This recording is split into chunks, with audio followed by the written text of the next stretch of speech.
Everyone, तो आज की इस क्लास में हम डिस्कस करने वाले हैं most important non fiction writer जिनको आप छोड़ने का रिस्क तो बिल्कुल भी नहीं ले सकते, और ये है हमारी एंड टाइम रिवीजन सीरीज।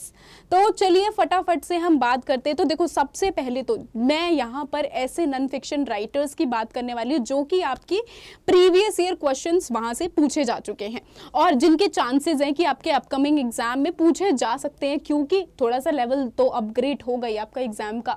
सबसे पहले इनलाइटमेंट एज के नॉन फिक्शन राइटर आ जाते हैं। इनलाइटमेंट एज एक ऐसी एज थी जो कि 17th सेंचुरी में आई थी। 17th सेंचुरी जब किसकी साइंस और टेक्नोलॉजी ये चीज जो है वो बढ़ रही थी, आगे जा रही थी।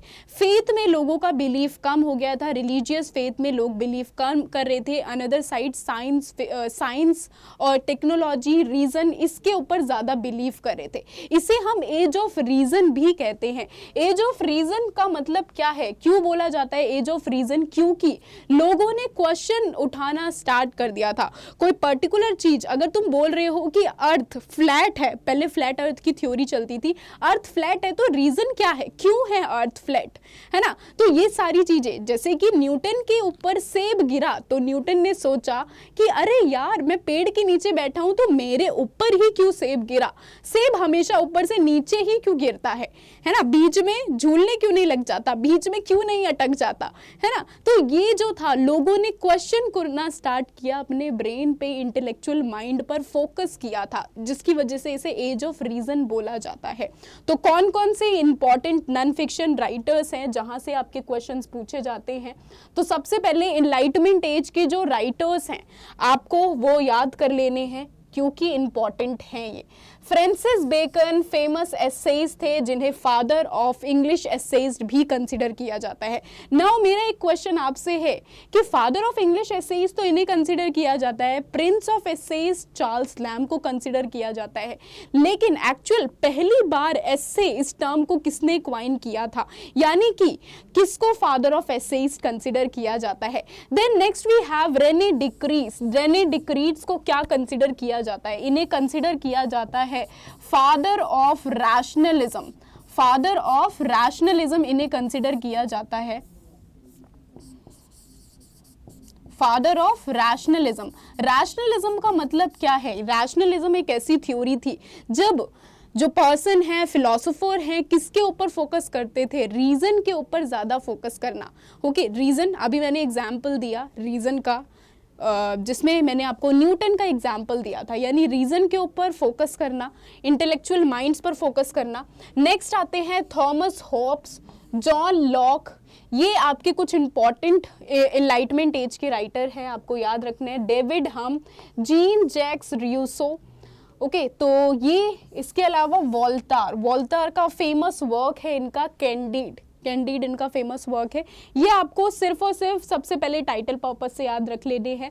अब इनमें मोस्ट इंपॉर्टेंट जो हैं उनकी बात कर लेते हैं। सबसे पहले आ जाते हैं John Locke. John Locke very important, इनसे क्वेश्चंस पूछे जाते हैं।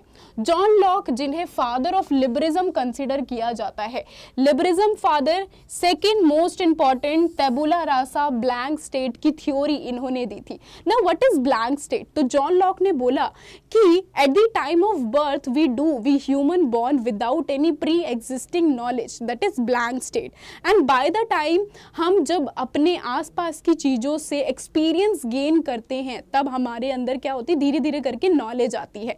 तो that is blank state, tabula rasa, no pre existing knowledge, इन्होंने ये बात की थी। नाउ इन्होंने तो ये बात की थी, लेकिन क्या आपको पता है नोम चॉम्स्की जो कि हमारे पार्ट हैं, नोम चॉम्स्की ने क्या बोला था? उन्होंने बोला था कि we human born with certain knowledge, और हमारे पास प्री एग्जिस्टिंग नॉलेज होती है ग्रामर की, जिसे उन्होंने कंसेप्ट दिया था यूनिवर्सल ग्रामर का। ये भी इंपॉर्टेंट है, नोट करते जाना आप साथ के साथ। नेक्स्ट आते हैं इनके वर्क्स की।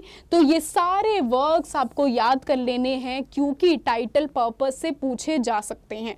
तो इनके 3 लेटर कंटेनिंग टॉलरेंस से कंटेनिंग इनके लेटर्स, तो ये सारी चीज़ें यहाँ पर, सारे वर्क्स इंपॉर्टेंट है, याद रखने हैं।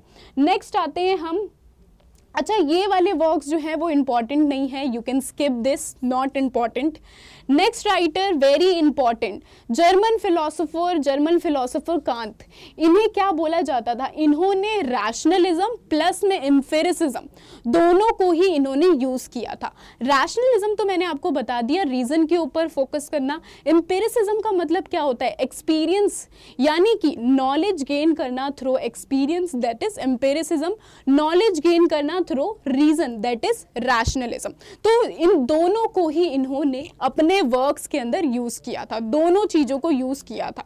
इन्हें फादर ऑफ मॉडर्न फिलॉसफी भी कंसिडर किया जाता है। इनके दो फेमस वर्क आपको याद रखने हैं, critique of pure reason, critique of judgement और the critique of practical reason. ये वर्क्स इनके इंपॉर्टेंट है, याद रखने हैं। ओके, इसके अलावा हम बात करते हैं रोमांटिक एज के नॉन फिक्शन राइटर की, जहां से आपके क्वेश्चन अक्सर बहुत सारे एग्जाम में पूछे जाते हैं। चार्ल्स लैम की बात करते हैं। चार्ल्स लैम, आपको पता है इन्हें फादर ऑफ एसेइस्ट कंसिडर किया जाता था। इन्होंने ईस्ट इंडिया कंपनी में वर्क किया था एज अ बुक कीपर। इनकी जो सिस्टर थी वो मेंटल इलनेस से सफ़र करी थी, जिसकी वजह से इनकी सिस्टर ने अपनी मदर को मार दिया था। ओके, तो इनके वर्क्स कौन कौन से हैं, सारे वर्क्स इनके इंपॉर्टेंट हैं एंड फेमस वर्क है। ये वाला वर्क अभी रिसेंटली एग्जाम में, एक स्टेट लेवल एग्जाम हुआ था, उसमें पूछा जा चुका था। और आप अगर मेरी सीरीज फॉलो करते होंगे यूट्यूब पर, तो वहाँ पर भी मैंने ये क्वेश्चन पूछा गया था कि एसे ऑफ इलीजा ये वर्क किसका है। तो आपको याद रखना है ये इनका वर्क है। The adventure of Ulysses famous work है। टेल्स फ्रॉम शेक्सपियर ये भी इनका फेमस वर्क है। Mary Lamb and Charles Lamb दोनों ने ही मिलकर लिखा है। शेक्सपियर की टेल्स हैं उनको रीटेल किया है इस वर्क के अंदर, तो इंपॉर्टेंट है। नेक्स्ट आते हैं विलियम हेजलेट। विलियम हेजलेट के वर्क्स इंपॉर्टेंट है, आपको याद रखने हैं कौन कौन से वर्क्स हैं इनके। तो विलियम हेजलेट का सबसे इंपॉर्टेंट वर्क तो आपको आ जाता है an essay on principle of human action, public affair, round table, characters of Shakespeare important है। Okay, lecture on English poet, a view of English stage, political essay, table talk, spirit of the age. Spirit of the age important है, question पूछा जा चुका है। Okay, तो ये important है, सारे आपको याद रखने हैं। Next we have Thomas Love Peacock. Thomas Love Peacock important है।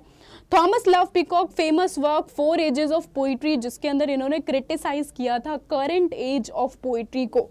करंट एज ऑफ पोइट्री इन्होंने बोला था कि अभी जो 19th सेंचुरी की जो पोइट्री है वो कैसी पोइट्री है, वो आयरन एज की पोइट्री है, जिसका रिप्लाई देते हुए पीबी शैली ने वर्क लिखा था डिफेंस ऑफ पोइट्री। इसके अलावा फेमस मेमोर ऑफ शेली, शेली पर मेमोर लिखा था इन्होंने, वेरी इंपॉर्टेंट। अच्छा, एक और क्वेश्चन मैं आपसे ये पूछना चाहती हूँ कि थॉमस लव पीकॉक ने एक वर्क लिखा था, तो आप लोगों ने वर्क तो सुना है, जेन ऑस्टन का वर्क है नॉर्थ एंगर एबे। तो नॉर्थ एंगर एबे से ही थोड़ा सा टाइटल मिलता जुलता थॉमस लव पीकॉक ने यूज किया था। तो क्या है टाइटल वो आपको बताना है, जिसने भी वो करेक्ट आंसर किया होगा तो उसके आंसर को मैं पिन कर दूंगी। ये 2 आंसर आपको करेक्ट करने हैं। Okay, next question, next writer देखते हैं। तो नेक्स्ट आते हैं Thomas De Quincey, very important, recently इनको एग्जाम्स में पूछा जा रहा है। Thomas De Quincey, confession of an opium eater, on the knocking at the gate in Macbeth, on murder consider as one of the fine art, lake reminiscences। ये 4 work बहुत बहुत बहुत इंपॉर्टेंट है, खासकर सेकेंड और थर्ड वर्क इसके अंदर same एक कैरेक्टर का यूज किया गया है। ओके, दोनों में एक कैरेक्टर सिमिलर है, जॉन विलियम का कैरेक्टर। ओके, तो ये आपको याद रखना है। ये हमारे कुछ नॉन फिक्शन राइटर्स हैं, इंपॉर्टेंट नॉन फिक्शन राइटर्स हैं, आपको इन्हें भूलना नहीं है। बाकी मिलते हैं हम ऐसे ही और अमेजिंग वीडियोस में। आपको जो मैंने क्वेश्चन पूछा है वो आंसर करना है आपको कमेंट में। मिलते हैं हमारी नेक्स्ट वीडियो में। अगर आपको ये वीडियो हेल्पफुल लगी है तो लाइक करना ना भूले, कमेंट करना ना भूले कि आपको और कौन से इंपॉर्टेंट टॉपिक्स पर वीडियो चाहिए। Bye bye.